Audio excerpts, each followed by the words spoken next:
Hello సెలం బాబు, పెళ్లి ఏర్పాట్లు ఎంతవరకు వచ్చాయి? ఇన్నాళ్లకి మన పగ తీరబోతుంది అంటే ఆలస్యం చేస్తారా సెలం బాబు? ఇన్నాళ్ళు పగే, ఇప్పుడు దానికి అవమానం కూడా తోడైంది. యమలోకం యముడు అంటూ నాతో ఆడుకున్నారు. వాళ్ళ చేతులు బఫూనైపోయాను మామ. చాలా అవమానంగా ఉంది. అప్పటికి ఏందిలా చేస్తున్నావని నీ చుట్టూ వేషం వేసి మరీ తిరిగా మాట్లాడాలని ఏ రోజైనా అవకాశం ఇచ్చుండావా?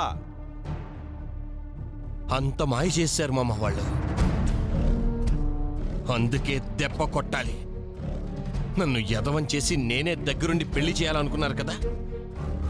అదే ముహూర్తానికి రేవతి మెళ్ళో నేను తాళి కట్టి వాళ్ళకి నేను షాక్ ఇవ్వాలి. పెళ్లికి కావలసిన ఏర్పాట్లన్నీ సిద్ధంగా ఉన్నాయి బాబు. నువ్వు రావటమే ఆలస్యం. ఇక్కడ కూడా ఏర్పాట్లు పూర్తయిపోయాయి. గౌతమ్ గడు ఆల్రెడీ పెళ్లి కొడుకు అయిపోయి పెళ్లిపేటలు కూడా ఎక్కేస్తున్నాడు. పెళ్లి కూతురు లేకుండా పెళ్లిలా చేసుకుంటాడు బాబు. నువ్వు రేవతిని తీసుకొచ్చేయ్. నీకు పెళ్లి చేసి ఆ గౌతమ్ గాడికి వాడి కుటుంబానికి షాక్ ఇద్దాం.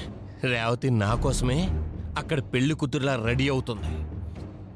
అవ్వగానే నేను తీసుకొచ్చేస్తాను. వచ్చేసరికి ఏర్పాట్లని పూర్తి చేసి రెడీగా ఉండు. ఇంకా ఆలస్యం చేయకుండా నువ్వు వచ్చేయి బాబు.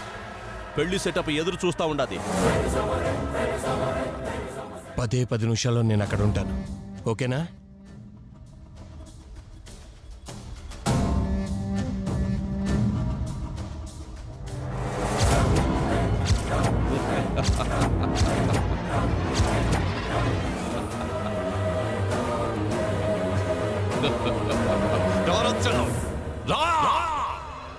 నీ లెక్కలు నీకుంటే నా లెక్కలు నాకుంటాయి. పెళ్లి చేసుకుంటే నీ పగ తీరుద్ది, నా పగ తీరదు. నీ పెళ్లితో అటు నీ పగ తీర్చి నిన్ను సాటిస్ఫై చేస్తా. నెక్స్ట్ నా పగ తీర్చుకొని నేను సాటిస్ఫై అవుతా. రా రా తొందరగా రా.